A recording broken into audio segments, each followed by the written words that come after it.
ہو گئی اب تو محبت ہو گئی. نانا جان مولانا زکریا رحمت اللہ علیہ نے فضائل حج میں لکھا ہے، ایک اللہ والے حج میں گئے، وہاں جا کر لبیک لبیک اللہم لبیک.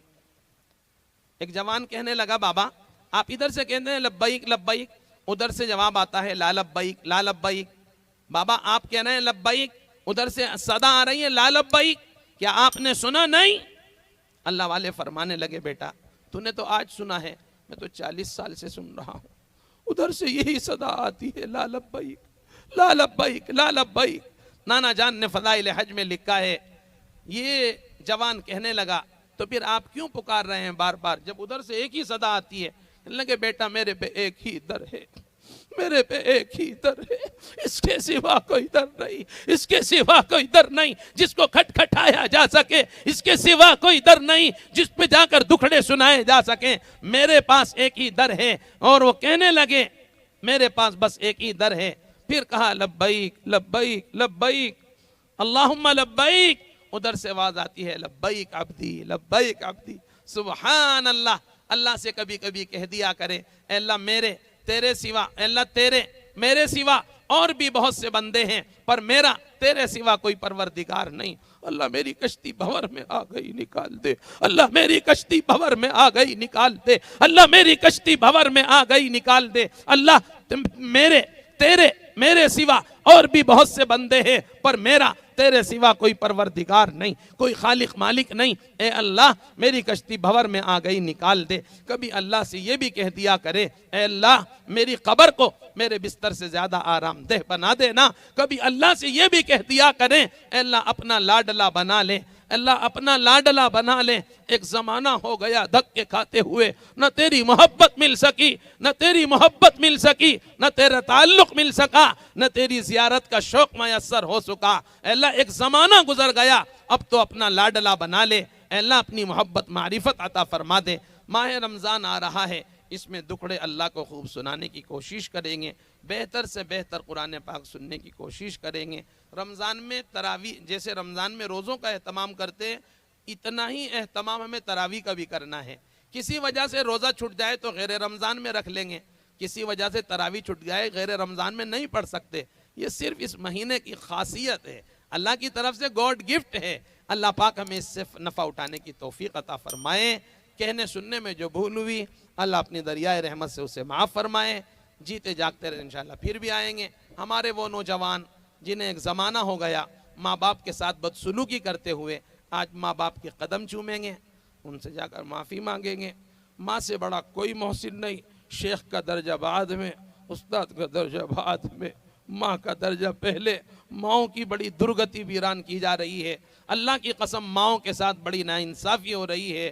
آج ہم اپنی ماؤں سے جا کر قدم چومیں گے. خود گیلے میں سوئی مجھے سوکھے میں سلایا، خود بعد میں سوئی مجھے پہلے سلایا، خود بعد میں نہائی مجھے پہلے نہلایا، خود بعد میں کھایا مجھے پہلے کھلایا. بچہ بیمار ہو گیا، ماں ڈاکٹر کے لے کر پہنچی، ڈاکٹر میرے بچے کو دیکھ لے. ڈاکٹر صاحب نے بچے کو چیک کیا، کہا اس کو ایڈمٹ کرنا پڑے گا. ماں نے نہ چاہتے ہوئے ڈاکٹر کے حوالے اپنا بچہ پیش کر دیا. ڈاکٹر صاحب نے ICU روم میں رکھ دیا. باپ سو گیا، بہن سو گئی، بھائی سو گیا، ماں نہ سوئی. پوری رات ICU روم کے دروازے پر کھڑی اللہ سے مانگتی رہی میرے بچے کو شفا دے دے، میرے بچے کو شفا دے دے، میرے بچے کو شفا دے دے. ڈاکٹر کہتا ہے کہ پہلے سے امپرومنٹ ہے، ماں سو جا، مجھے نیند نہیں آتی. اللہ میرے بچے کو صحت دے دے، اللہ میرے بچے کو صحت دے دے. اللہ کی قسم بڑی درگتی ماؤں کی ہم نے بیران کی ہے.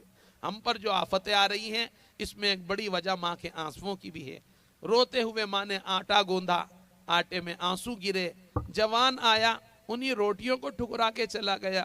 ارے روٹی سے پوچھ تو لیتا تجھ میں ماں کا آنسو تو نہیں گرا. ہو سکتا ہے روٹی سے آواز آ جاتی.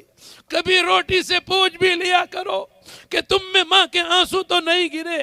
باپ نے آٹا لا کر دیا، کبھی آٹے کے تھیلے کو دیکھ کر پوچھ لیا کرو کہ آٹا خریدتے وقت باپ کی آنکھ میں آنسو تو نہیں آیا تھا.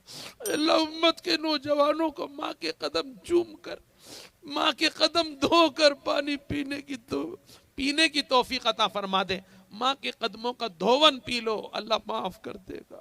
ماں کے قدموں کا دھون پی لو، اللہ معاف کر دے گا۔ ایک لڑکی کی شادی ہوئی، شادی کے بعد بچہ ہوا، بچے کو لے کر ڈاکٹر کے پہنچی، ڈاکٹر چھاتیوں میں دودھ نہیں اترتا، 1 ہفتے کا بچہ ہو گیا، پوری رات جاگتا ہے، پوری رات روتا ہے، ڈاکٹر میں بیمار ہوں، چھاتیوں میں دودھ نہیں اترتا۔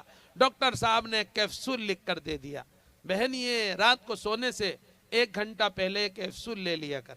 لکھا ہے کتاب میں، اس صاحبہ نے لینا شروع کیا، کیپسول نے اپنا اثر دکھایا، رنگ دکھایا، ماں کی چھاتیوں میں دودھ اترنے لگا، بچہ سیراب ہو کر پینے لگا۔ 1 سال گزر گیا، ماں پھر ڈاکٹر کے پاس آئی، ڈاکٹر ایڑیوں میں درد رہنے لگا، گھٹنوں میں درد رہنے لگا، ہاتھوں میں کھچاؤ رہنے لگا۔ ڈاکٹر کہتا ہے کیپسول بند کر دے، کیپسول بند کر دے۔ نہ ڈاکٹر، بچہ بھوکا رہے گا، ڈاکٹر میرا بچہ بھوکا رہے گا۔ نہیں بہن، کیپسول بند کرنا پڑے گا تجھے، کب بند کر کے دیکھ۔ ماں نے کیپسول بند کیا، پھر دودھ اترنا کم ہو گیا، بچہ رات میں رونے لگا، ماں نے پھر کیپسول شروع کر دیا، پورے 2 سال تک دودھ پلایا۔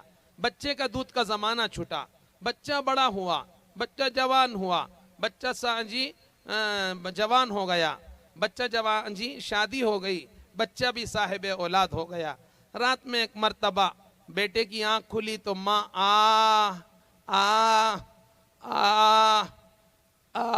کر رہی تھی، بیٹا باہر آیا، کیوں چلا رہی ہے، کیوں چیختی ہے؟